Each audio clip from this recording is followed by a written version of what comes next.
May is Women's Health Month, a reminder to prioritize screenings and listen to your body. Today, advanced care is helping women live pain-free. Dr. Sheena Galhotra with Dignity Health is here with more on some of the main challenges for women in terms of chronic pelvic pain. I'm so happy you're here because I've been hearing the word endometriosis in the news.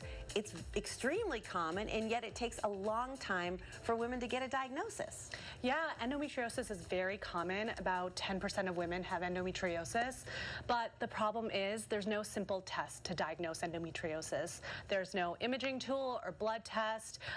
It's recognizing the symptom pattern, and often that's really difficult because a lot of women are told that their pain is normal, and so a lot of people don't see specialists until a lot later. It takes about 7 to 10 years before someone gets diagnosed with endometriosis. That is really stunning. The symptoms I've heard are like painful periods. Are there some unusual symptoms for people to look out for? Severe pelvic pain is definitely one of them.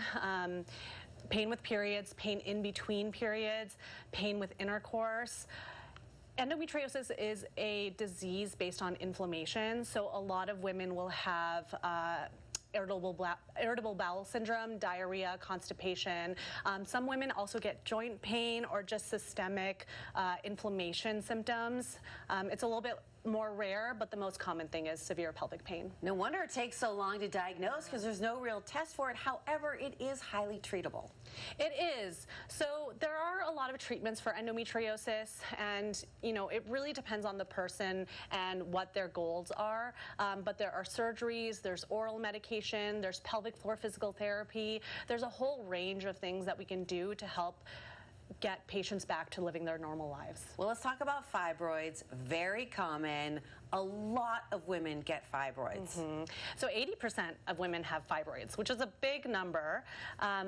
Most of them just live with the fibroids and don't need to do anything about them, but a lot of women will have very large fibroids that cause bleeding, cause constipation, cause urinary frequency, sometimes even reflux. Why would you want to live with that if you can have it removed? And I know you guys do laparoscopic surgery and your fibroid's gone. Exactly. So back when patients, moms or grandmas had surgery, usually people would have these giant incisions, they'd have to stay in the hospital, long recovery periods. That's just not the case today. Today we have advanced surgical techniques. We have laparoscopy, we have robotics, and so we're able to do the same surgeries with smaller incisions, faster recovery time, and honestly better precision. If you're having some of these symptoms, bowel pain, pelvic pain, the bowel symptoms you described, and you've gone to your doctor and you've said, this doesn't seem right. There's got to be something wrong, and yet they say, no, this is normal. What should you do?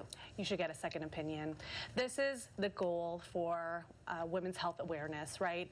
Advocate for yourself, get a second opinion, see a subspecialist. So minimally invasive gynecologic surgeons are trained to recognize the signs of endometriosis, fibroids, etc.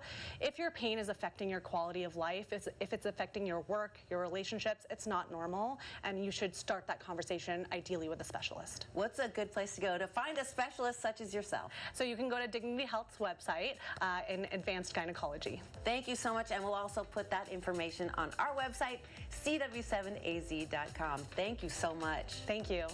I just learned a lot.